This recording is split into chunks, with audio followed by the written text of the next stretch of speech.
Hello hi नमस्कार सांग मैंने आपण मैंने समस्त को स्वागत ममता किचन ने चलो देखा आज गोटे केक रेसिपी जोटा छुआ मान को बहुत मन लोभिला भाया होती देखा चलो देखो प्रथम मो पैन बसे गोटे बड़ पैन बसई ताधे जो यूजेबल मैं आगुरी यूज करी से लुण को केक बनइबारे से लुण को मुझे पकईकि गरम करने बसईदेली पूरा स्लो आंच गोटे छोट स्टैंड बा ताटिया कि थालिया जहाँ थी गोटे बाउल टाइप्र मैंने पतला बाउल टाइप्र पकई गरम हाँपाई बसईदेवे पूरा स्लो आंच रे 10-15 मिनट पे गरम हाँपाई देखूँ बंद करदेली प्रथमे गोटे जगह नहीं तादे छणा गोटे छणारे जो मैदा 2 कप मु नहीं मैदा नहीं पारे आप अटारे भी यहाँ बनई पारे जो थे मु मैदा नहीं एवं गोटे कप पेसा हुआ चीनी नहीं पूरा पिसा हुआ चीनी तापरे मु खाइबा बेकिंग सोडा गोटे चमच आ खाइबा सोडा आधा चमच नहीं देखंतु ए भले आपण करिकि नेकी ताको भलो भाबे छाणी देबे माने भलो भाबे ताको चलै देबे ताले जो डस्ट टाइप रो थिबो से गोडा को अलगा कर देबे देखंतु ए भले हेची तापरे हमें खीर पकेइबा खीरटा को मु नहीं आपण पानी रे भी बनई पारिबे जेमिति भी बनइबे माने बहुत इजी एटा बहुत इजी मु खीर अछि तो खीर रे नहीं देखंतु धीरे धीरे खीर पकेकि ताको गुळैबे देखो ये धीरे धीरे धीरे धीरे कर गुलेबे ना लम्स पलि आसो देखो ये बहुत सहज और बहुत टेस्टी केक एते भी माने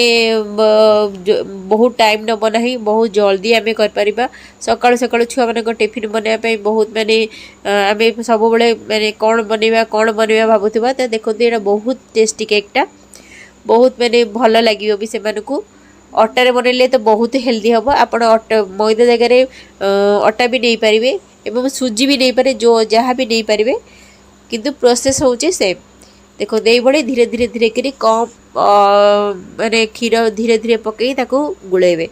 नहले ता भितर जो फुलाई कि लम्स टाइप पलि आसो आ केकटा भल कि फुली पारबनी ता भितर कंचा टाइप रही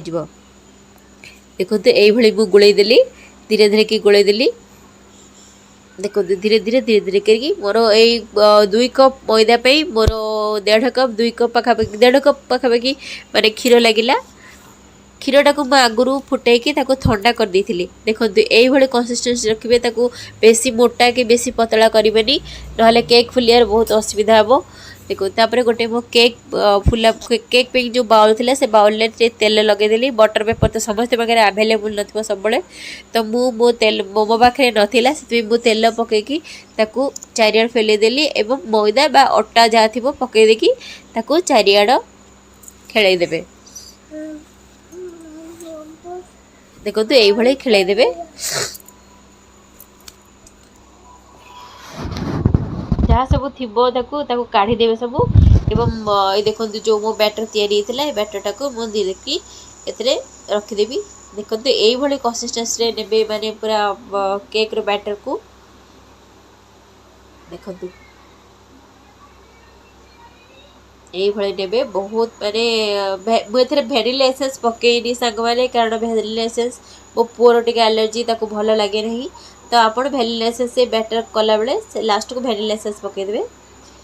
और देखो मो टूटी फुटी थी कि टूटी फुटी पकई देची मेचे टूटी फुटी पकए कारण से देखा सुंदर लगे से खाइबा भी बहुत भल लगे टूटी फुटी तो मुझे बहुत भाव टूटी फुटी बहुत गुड़े टूटी फुटी पकई देची देखो केते सुंदर लगुच एवं लास्ट को केकटा बाउलटा को धीरे धीरे कर बाड़े देवे जेमिति कि ता भितर कौनसी लम्स रहिबो देखो ये मोर 15 मिनट मुझे गरम करी हो गला ये केक को लेकिन स्टैंड अप रखीदे तापर या पूरा 15 मिनिट पूरा क्लोज करेंगे भल भाव मझे केवे काढ़ी ना केक फुलवार बहुत असुविधा हम कंचा भी रही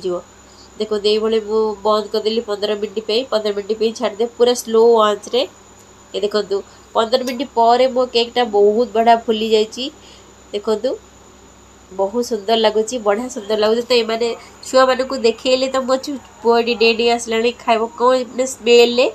दे दे दे बोली देखो कितने सुंदर लगुच केकटी धीरे कि ओल्हीदेवे कपड़ा धरी नहीं तो आप ग्लोव्स थो तो ग्लोव्स धरी काढ़ीदेवे धीरे कि काढ़ीदेवे ताको ठंडा हाँपाई 5-10 मिनट छाड़देवे। देखो केक रो साइड को देखो साइड रू से ऑलरेडी छाड़िकी ही अच्छी कौन से लगी ना किसी भी नहीं पूरा ऑलरेडी छाड़िक अच्छे बढ़िया माने फुली जाइए। आम चेक करदे देखो केकटा चेक कला बेलू पूरा बढ़िया माने हो बहुत भल हो जाइए। देखो केकटा बहुत भल भाव हो जाइए। एवं देखो 15 मिनट पर तो केकटा को आम छाड़दे 15 मिनट पे देखो से ऑलरेडी छाड़िक अच्छी तो छुरी रे ये न करी ताको उल्टे दबा।